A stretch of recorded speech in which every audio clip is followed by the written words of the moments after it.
can you see this person's perspective, Right. but can you see beyond this barrier that is in front of you right now?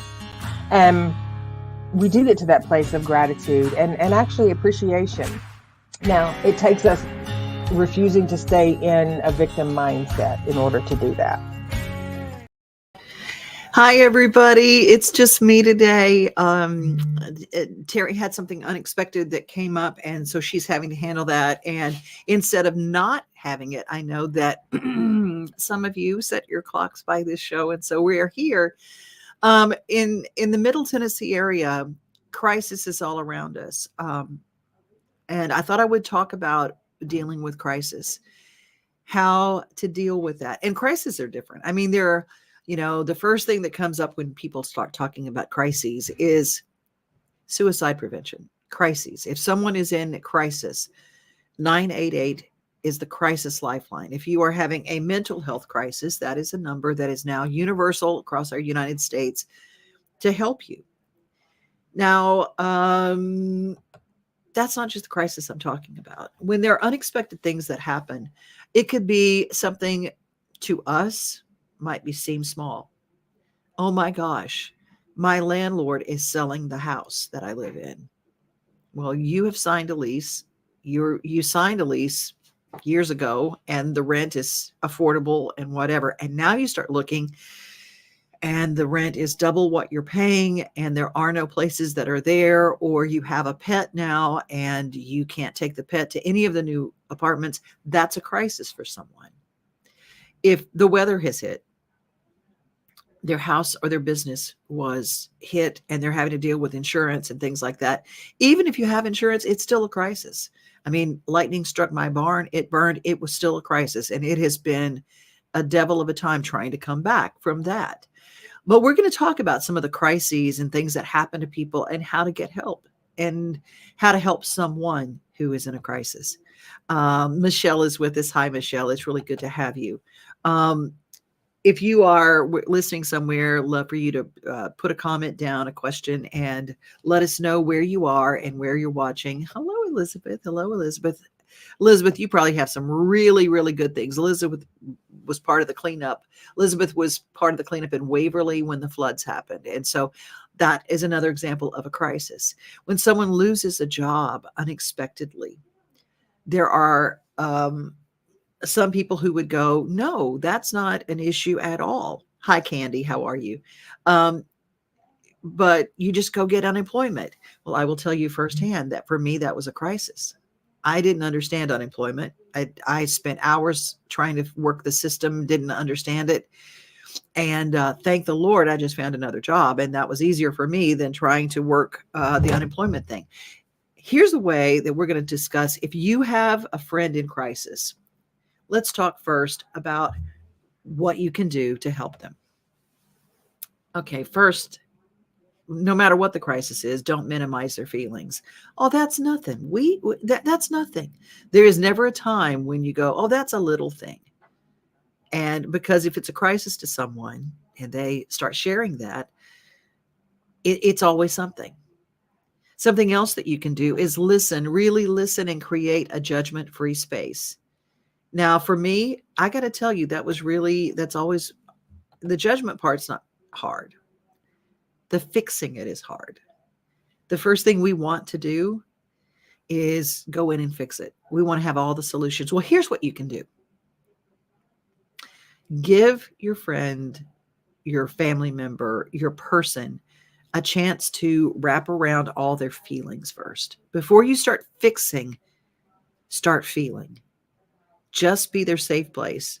And if I've learned anything from Teri, it is how to hold space for someone. I didn't know what that phrase meant. Holding space for someone is, I'm here and I'm listening. And the other question is, you can always say, what do you need? Now that usually happens after the listening, after the sharing, after the hanging out together and just being in the presence of. Now, sometimes some people just need space, and you got to give them that too. Be their advocate, help them get help. If you are someone who is very, very tech savvy, or you're good at finding things, like Googling a government agency to help. Maybe you really understand how to navigate unemployment, and you can go and help with the state's unemployment things. You might have the ability to help them find a new job. You might help them be able to deal with insurance companies, how to get the paperwork together, to take pictures of everything, to do a catalog of things. Maybe that's your gifting and you can help someone in crisis. You know what, Elizabeth, you are so right. I did not write those rules. I found them for today because so many people are calling right now with the need for help. Sometimes it's as simple as providing a foster home for their pet if they are displaced from their home. um, I am doing a foster right now with someone who got moved out of their home. Their apartment building got bought, and they raised the rent 3 times what it was. That's what's happening around Middle Tennessee. I mean, people are buying apartments, and so the new policy for pets was just an exorbitant amount. And so I'm holding space for a dog for someone and taking care of that dog until they can get a place where that dog can go back and be with their family. Um, Ask them what they need from you and do that thing. Don't do the thing that you want to do for them. They might not want you to bring them Chinese food. They might hate Chinese food, but you like Chinese food, so you want to bring them that. That's a thing that they want. Maybe they need someone to help them clean out their closet. A crisis is a crisis is a crisis. It's all in the mind and the person's mind that's having the crisis. Okay, encourage self-care. Let's open that little pack of worms. I want to find out what you guys can do. Hey, Candy Seaton is with us today.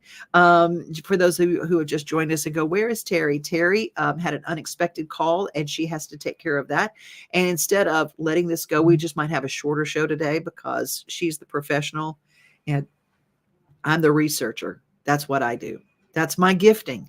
And usually I'm the one who finds answers. I can go online and find things online and find help for people. That's one of my giftings. And research has always been my deal. Elizabeth shares this. We all react so differently to a crisis. We really need to listen to what people are telling us.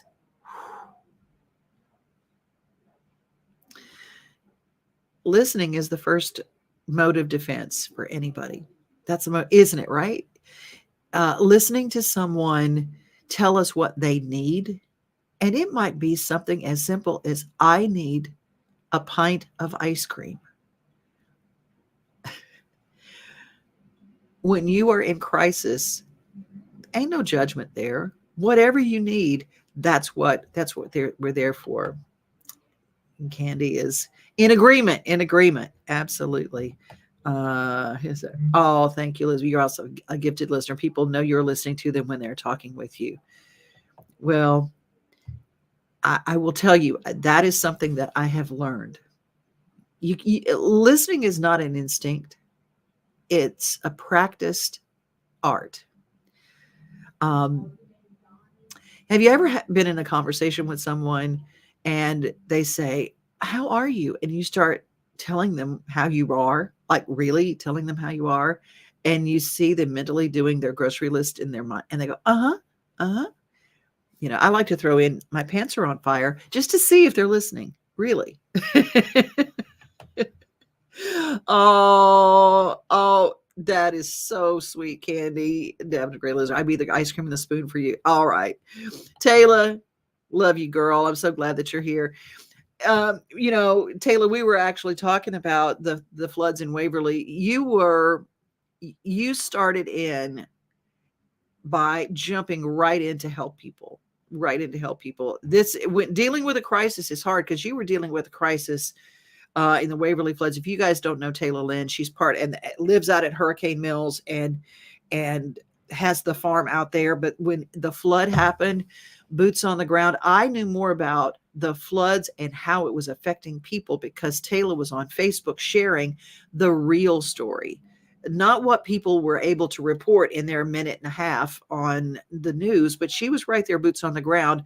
And people needed things like, just, okay, we need a bologna sandwich. We got whatever they needed. She was there and gathering her troops. And Elizabeth was part of that thing. And, oh, that was all God. Well, you know what?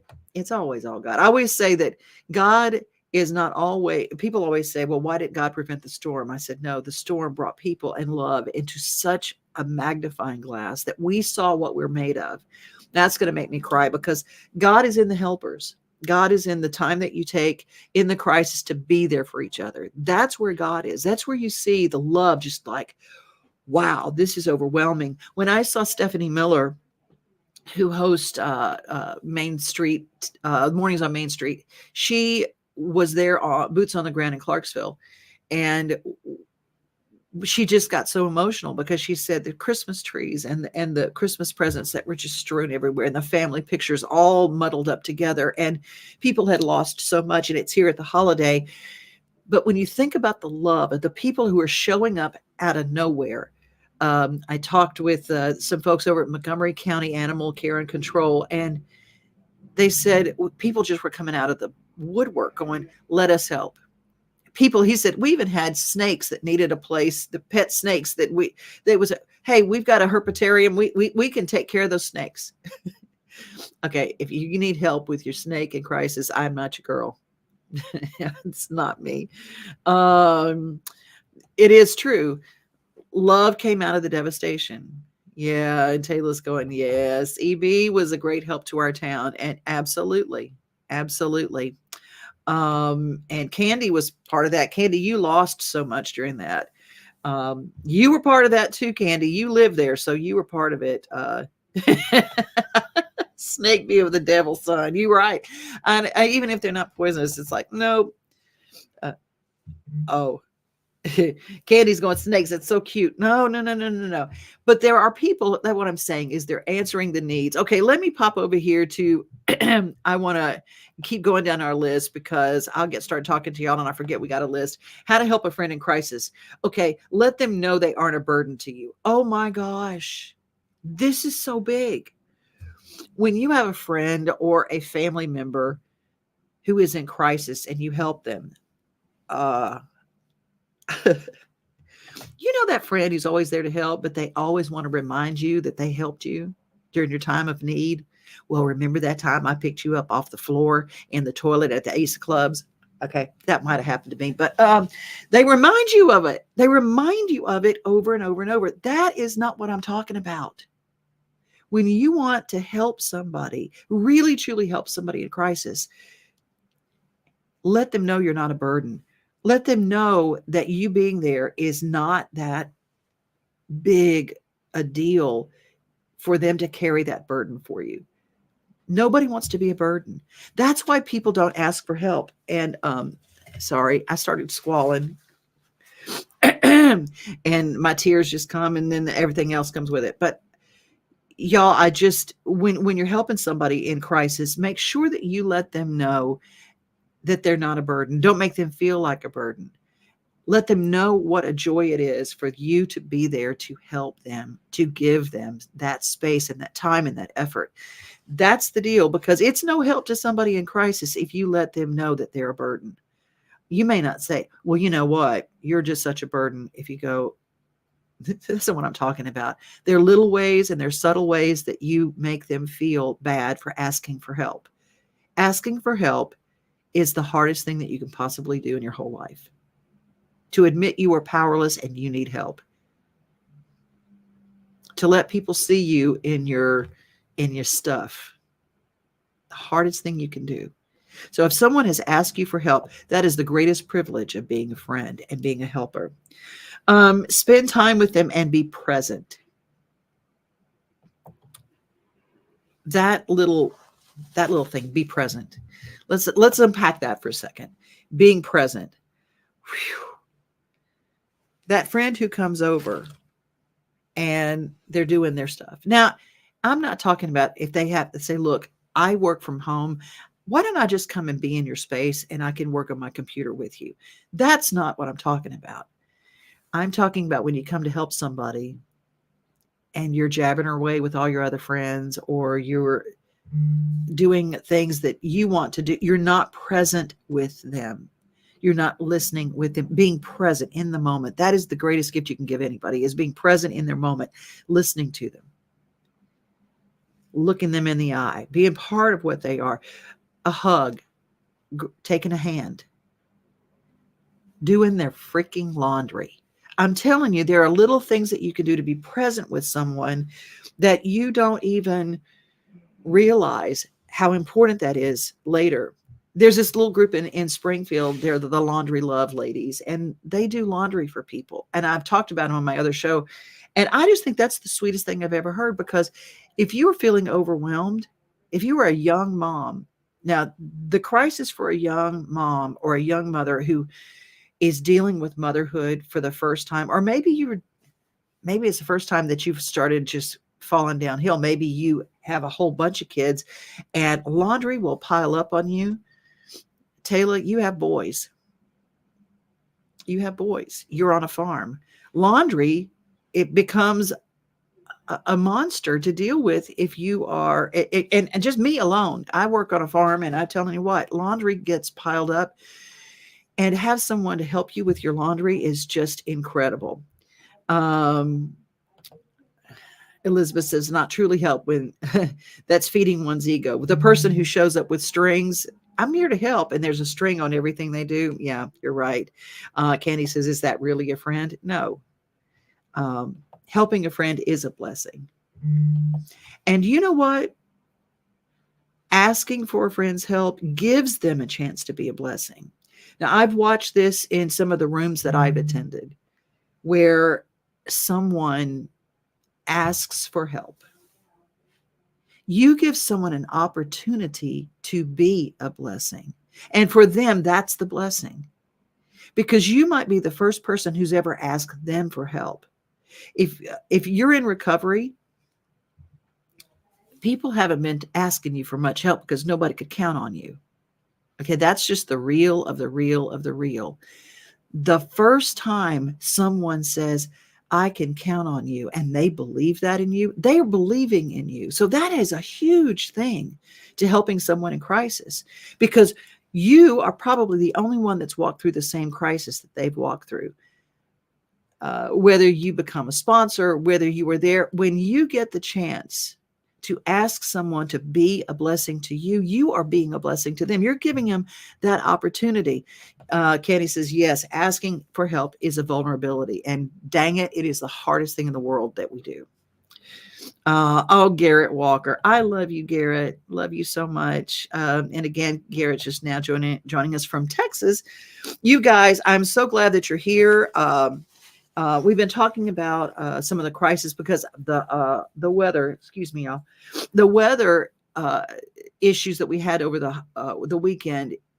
The stories have been coming out, and I just see these people sharing pictures and film of their home that they're devastating. They're gone. What's worse is the stories of the first responders who found the people who didn't make it. You can't unsee that. You can't get over that, really. And I don't care if you are a first responder.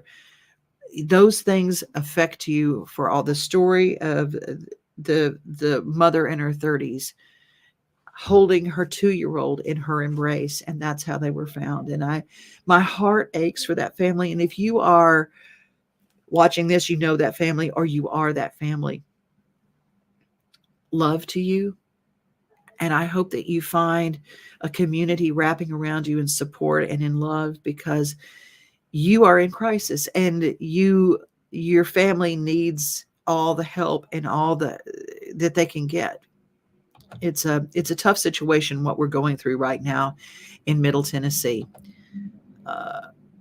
Help them create a crisis plan. Now, I really love this. Now, some of you, I know who are watching right now, some of you are incredible planners. Sometimes when you are in the crisis, you feel like you are in the tornado. I'm ADHD. I all over the roadmap. If I'm in it, I'm this. I am just like, but when someone steps in and says, look, let me help you make a plan, that's lifeblood right there. That's when someone who says, okay, we need a generator. Here's who we call for a generator. Okay. All right. You're a young mom and you have laundry piled up and your washer and dryer on the fridge. They don't work. Okay. Let's get those out of here and let's find you a washer and a dryer. I bet you there's somebody right now with a washer or a dryer that they've replaced because the color wasn't right or something. That person who's a good planner will help you find that. They can get on social media and just solve that problem right there. And then guess what? The crisis is abated. Maybe you don't know how to work with finding a government agency to help. Well, guess what? Somebody in your friend group can help you with that crisis. Someone says, I can Google and find what you need to find. Shelly in our front office can find more information. I mean, it's the craziest thing in the world. She's like, bam, bam, bam, bam, bam, bam, bam. You know, Elizabeth can always find the perfect tickets and get you in. And she can always find you a bargain too. In your group of people, when you start asking people for help in your crisis, be vulnerable to ask for the help, but know the people to ask. Okay. Do you have your ask list down? Write your list down of the people you know you can count on for certain things. You might have somebody who says, look, I don't know anything about no internet. I can't find anything. I cannot help you navigate the red tape. But you know what I can do? I can make you a casserole that'll feed your family tonight. I am so good in the kitchen, and I'm going to freeze you 5 or 6 of them. We're going to put them in the freezer, and your dinner is prepared for the next 5 days. Do you know who is on your ask list and what they are great at? I want to challenge you that before the crisis is when you prepare for the crisis. Know what friends you can call and for what, and let them know that you are that they're on your helpline, and let them know how you can be on their helpline. Do you know your gifts? Do you know your special calling? Do you know what thing that you're really, really good at? Make sure that your friends, your people that you want to be there for, know that you are there for them. I love this. And it's true, Elizabeth, we all have our gifts that we bring to the table. I spend so much time working with people. I do a lot of career coaching, entertainment coaching, and people who are in the entertainment business have started a company to help gather that together and help people build their teams instead of spending their money willy-nilly thinking that's how you do it. So I created this little side hustle that was mainly just to help people because that's my gifting, and find the people that can help you do what you do. What a crisis list. You know what? I'm a lone wolf in this world, Candy, and I learned a long time ago to put my crisis list together, and I sent it to my sister and my mother because my little circle is really small. I got my sister, and family wise, my sister and my mom and my brother-in-law. That's it for family, really. I mean, I've got some extended family, but that's my home crew, and they are not with me. And so I put my crisis list together and I sent that to my sister, and I said, here's who you call first. Here's my crisis list, and they will be able, boots on the ground, if something happens. Here's what you do.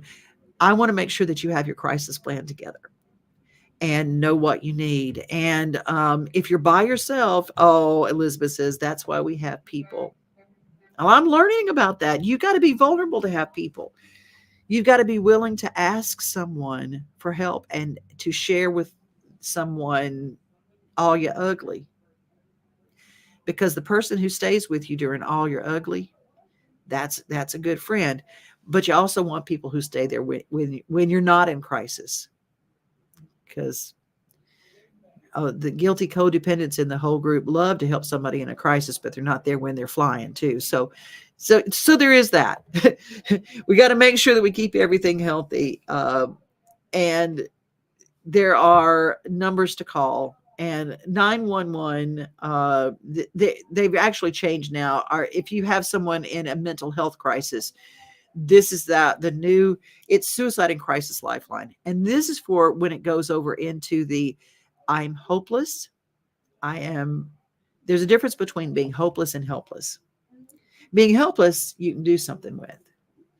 Surrendering, I am helpless and I need help. That's a good place to be. That's a starting point. Hopeless is something else. When you don't have hope, that's when you need to grab a hold of whatever lifeline is out there and hang on for dear life. And I just want to encourage you, if you're watching this, that if you don't think you have a crisis plan, if you don't have a crisis list, if you don't have at least 5 people that you can call for different things, that starts with you. And I want you to finish this show today and start working on the people that you know that you can count on and what you can count on them for. You know, Jojo might take my dog. Sissy might take my cat. Mr. Bungle down the street, he fixed roofs and he's got that, and he knows how to do home repair. So he knows my house and he's been here.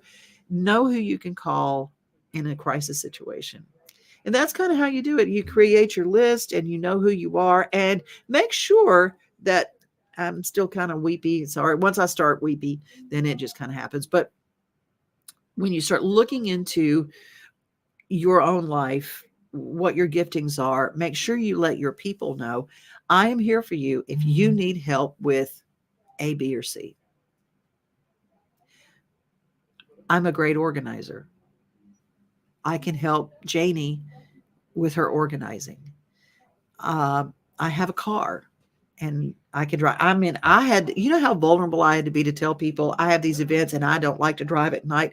It's not that I don't like to drive at night. I don't see well at night. So thank goodness for Shelley and for Elizabeth, who have been so kind as to drive me places at night, because I got to go to some things of late because they can see.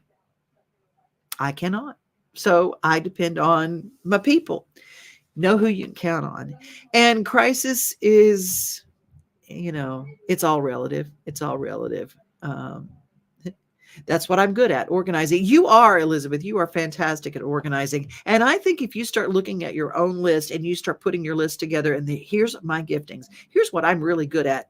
What is your superpower? And how can I use my superpower to help somebody that I love? That's where it starts. And your superpower can be something that to the rest of the world, you might not be curing a bad disease. That doesn't have to be it. But when you are an overwhelmed mom and someone's superpower says, I can do your laundry, I can iron those shirts to where they look like you've been to a laundry, and in a day, we're going to get this taken care of, and you will not be overwhelmed anymore. And I love you. Man, that's better than curing a disease for that person in that moment. Girl, Shelley and I always got you for fun and for crisis. Thank you, because that's what life is. It's filled with beautiful ups and downs. And why do I call the downs beautiful? Because it gives a chance for love to come in. It's like the story of the cracked pot, and this is how I'm going to end. It's when the pot is cracked, they don't throw it away. And there's this little farming village, and this is where it comes from. They said, why do you keep the cracked pot? He'd put the water in the pot, and he says, it waters. It waters the plants in my garden. The cracks in our pots are, and then there's part of Japan where they fill it with beautiful gold. The cracks in the pot, they fill it with beautiful gold, and you can see this beautiful cracked pot becomes a work of art. I think that we all get to be works of art when we are vulnerable and we let people show and fill in the places where we are deficit. That's where the love happens. And I want to encourage you to have more love this season. And if you need a one-on-one with Teri, you can set up. And I want to tell you that she has some packages that she puts together. If you know someone who could really use some help, Teri is amazing. And that's a great Christmas gift to help someone. I have given visits with Teri as gifts before to my friends, and where they did not wrap around certain therapies and certain modalities, 100% of the time, they have really been blessed by Teri and what she offers. And so I want to encourage you, terrypugh.com. And if she were here, she would say, I hope that you have a great rest of your day. We will see you next week on Wednesdays. This is launch date. And God bless you. Have a great rest of your day. And remember to increase the peace. Thank you for being